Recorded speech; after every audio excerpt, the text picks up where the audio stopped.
The evening had not yet finished with him. Though Mr. Darcy had made it clear he preferred distance over company, the ballroom continued around him as though determined to test that choice. Music rose again, another dance began. Mr. Bingley had already returned to the floor, easy in motion, smiling as though every conversation pleased him equally. He belonged naturally to evenings like this. Mr. Darcy did not. At least, that was how he appeared. Yet appearances often concealed more than they revealed. Elizabeth Bennet had every reason to forget him, or rather, every reason to decide he was not worth remembering. And still, once someone had spoken with that kind of careless certainty, forgetting became strangely difficult. Not because his opinion mattered, but because arrogance often made itself memorable. She laughed easily when spoken to, answered politely when addressed, allowed herself to enjoy the evening despite the interruption his words had created.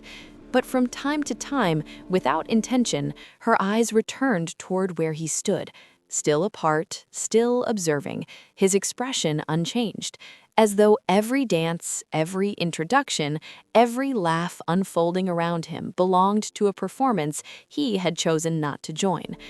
Yet there were moments, brief enough to question, when his attention seemed less distant than before, a glance held slightly longer, a silence shaped by thought rather than indifference, as though something in the room had begun to interrupt his certainty. Nearby, conversation shifted again around Mr. Bingley, names exchanged, families discussed, introductions repeated, the kind of small social rhythm every ballroom carried. Elizabeth listened only partly, because once again she became aware of being watched, not openly, not enough to invite certainty, but enough to feel. She did not turn immediately. Some instincts prefer delay before proof. When she finally looked, Darcy's gaze moved elsewhere almost at once, as though he had not been looking at her at all. And perhaps he had not. Perhaps the moment belonged only to coincidence. Yet coincidence rarely leaves behind tension. The next dance gathered couples again beneath warm light. Voices softened, the floor filled. Elizabeth remained where she was, listening to laughter nearby, while her thoughts returned, briefly, unwillingly, to the strange contradiction he carried. Pride so visible it almost invited mockery, reserve so complete it became difficult not to question what existed beneath it. Because coldness often hides habit, but sometimes it hides hesitation. Across the room, Mr. Bingley spoke to him again. Another encouragement, another invitation toward movement. Darcy answered quietly, still refusing, still resisting what seemed effortless to everyone else. And yet this time, before turning away, his eyes found Elizabeth again.